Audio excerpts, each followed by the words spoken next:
ایک مرتبہ سرکار دو عالم صلی اللہ علیہ وسلم نے دو حضرات کو ایک جگہ مقرر فرمایا تھا، کیونکہ سفر سے واپس ہو رہے تھے ایک جنگ سے.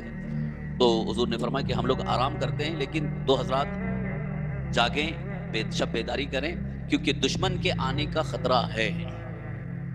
تو جن دو حضرات کو حضور نے مقرر فرمایا تھا، ان میں سے ایک انصاری تھے، ایک مہاجر تھے.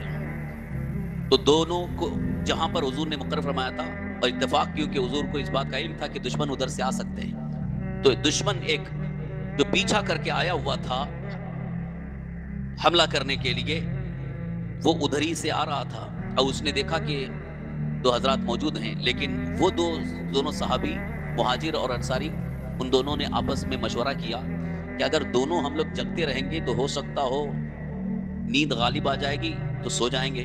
تو اس لیے ایسا کرتے ہیں، آدھی رات آپ سو جائیے، میں جگتا رہوں گا، اور پھر جب آدھی رات ہو جائے تو پھر میں سو جاؤں گا، آپ جگتے رہیں. اس طرح دونوں نے آپس میں تقسیم کر لیا آدھی آدھی رات میں. تو آدھی رات جاگنا آسان ہو جاتا ہے. تو ایک صحابی سو گئے اور دوسرے جو ہے وہ جگ رہے تھے کہ دشمن کہیں سے حملہ آور نہ ہو. تو انہوں نے سوچا کہ ابھی خالی ایسے ہی جاگنے سے کیا فائدہ، نماز پڑھ لیتا ہوں. نماز کے لیے انہوں نے نیت باندھ لی. جیسے ہی نیت باندھ لی، وہ جو دشمن حملہ کرنے کی تیاری میں تھا، اس نے دیکھا کہ کوئی ہے نہیں، لیکن ایک ہی ہے، یہ نماز میں ہے. اس نے زوردار تیر مارا، اور تیر آ کر کے ان کے بازو میں لگا، مگر وہ نماز میں ہی مصروف ہے. آج کل کا معاملہ نہیں تیر کہ بس تھوڑا سا لگا، وہ تیر کتنا خطرناک ہوتا تھا. لگا ہے اور نماز وہ نہ توڑے نہ نماز میں مصروف ہے.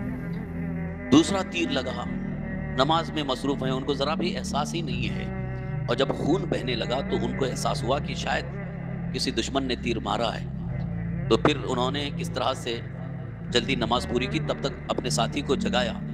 تو وہ ساتھی بیدار ہوئے تو کہنے لگے، کیا کر دیا آپ نے، پہلے ہی کیوں نہیں جگایا، دشمن کا تیر آ رہا ہے. تو بولے کہ میں نماز میں مصروف تھا، نیت باندھ لیا تھا، سورہ کہف میں پڑھنے لگا، مجھے اتنی لذت مل رہی تھی، مجھے پتہ ہی نہیں چلا کہ تیر لگا ہے.